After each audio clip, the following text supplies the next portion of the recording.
Hello and welcome to the part 3 of Making of the Global World. We studied previously about the pre-modern era, movement of capital, movement of people, movement of technology, movement of the ideas, ideologies and all. We studied about the role of technology. We studied about the disease called render pest, how it has affected. We studied about assembly line production in the Ford Motors, how the manufacturer 100 years ago has given the greatest production through conveyor belt. And these people who took up this challenging job, they were paid more. How did they spend that money? We will see. And what happened to the economy? Let us see. These people who worked relentlessly, their salary had a hike. Ford paid $5 per day in the year 1914. It was more.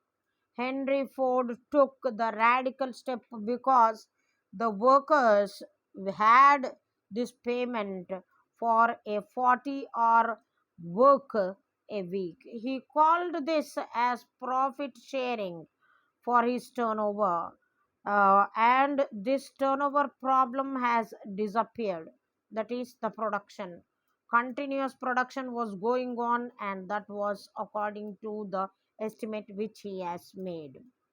Now, with the money which these people got, they were able to buy durable goods, they were able to buy their own cars, they became richer. They were buying through a hire purchase method, that is through installment, because they believed that there will be a continuous flow of income and money. Thanks to higher wages, now the workers are able to buy durable goods. Washing machine, refrigerator, radios, gramophone, everything they were able to buy through a system of hire purchase, and this hire purchase enabled them to do so. So now the overseas loan, US has been the creditor, and it was lending money and amounting to over 1 billion dollars. The first of 1928, a year later, it has become one quarter, one fourth of that amount which was lent. The countries that depended crucially on US loans now faced lot of problem, acute crisis. There was shortage. US now withdrawn its loans and affected much of the rest of the world. Because it has withdrawn, the rest of the world got affected in many ways. With that money, they were focusing, investing in other regions. Europe, it led to failure of some major banks because the investments have been withdrawn. It was a collapse of currency as such as the British pound sterling, the currency value has fallen down. In Latin America also, in every other place also, there was withdrawal of its lending, and that affected the rest of the world. Next is the agriculture and the raw material prices. The agriculture and raw material prices also affected. The US attempted to protect the economy in the depression by doubling the import duties. They didn't want other countries to come and invest and trade with them. It wanted to protect its own economy, so import duties or taxes were increased. US was also the industrial country most severely affected by the depression, the fall in the prices. With the fall in the prices, the prospect of depression was very much anticipated. US banks also were worst affected. The domestic lending for their own people, it also did not give loans, and they were asked, called back to pay the loans. Now the farmers could not sell their harvest because there was overproduction. We saw in the previous part that due to need for agricultural goods, there was more of agricultural land brought in Eastern Europe, America, Australia, Russia, many more parts. So now this overproduction has affected the markets. Many households in US could not repay whatever loans they have borrowed and were forced to give up their own now the installments which they have taken and bought homes, cars and other durables, they had to give back them. The impact of Great Depression on India was also not less. The depression immediately affected the Indian trade. India's exports and imports nearly halved. It became 50% 1928 and 34. The international prices crashed. Prices in India also plunged. The peasants and farmers suffered more than urban dwellers because the urban dwellers had some steady income they had from salaries, but the peasants were worst hit because they had borrowed and now they are facing very low prices. They fell in deeper and deeper debt. These depression years, India became an exporter of precious metals now, notably gold. It is believed that this gold, which is expected, some of the economists believe that this gold has enabled Britain to recover from its debt, and but it did very little for the Indian peasants. The depression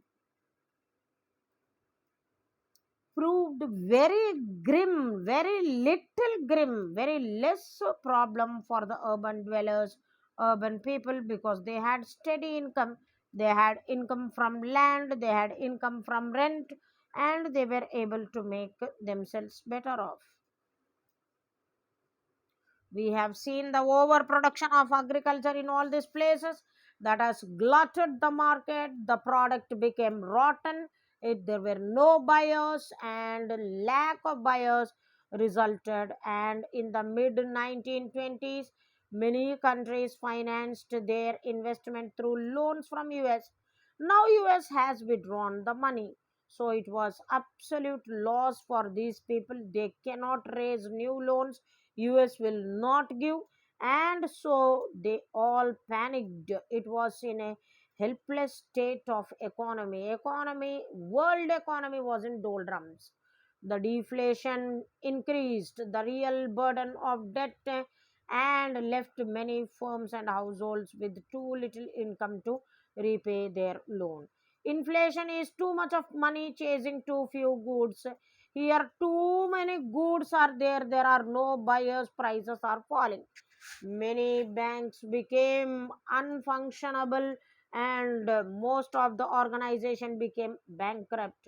Unable to repay their debts, they had to sell their assets, close down in a situation, and land up in absolute debt, helplessness, lack of money, which caused thousands of banks to fail. And this happened from 1930 to 33 in US itself, because its economy was worst hit due to lending. It could not recover.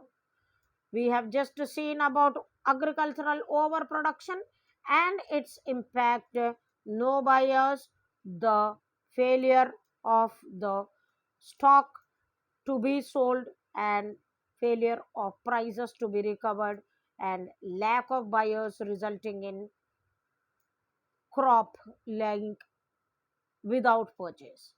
The Great Depression immediately affected the Indian markets also. We saw that from the period 28 to 34, the international prices also fell.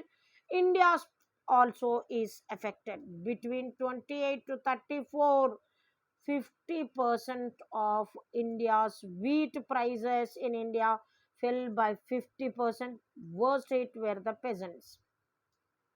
The farmers, they suffered more than the urban dwellers. Why urban dwellers are not affected? Because they had a steady income, they were little planned, they had invested, they had some income from their investment interest and all, from land, from rent and all. The depression proved less grim for them, less effective, less sorrowful, but for more for the peasants and the farmers. This is the impact. Economic cause: agricultural overproduction, widening of gap, widening of gap between the rich and the poor.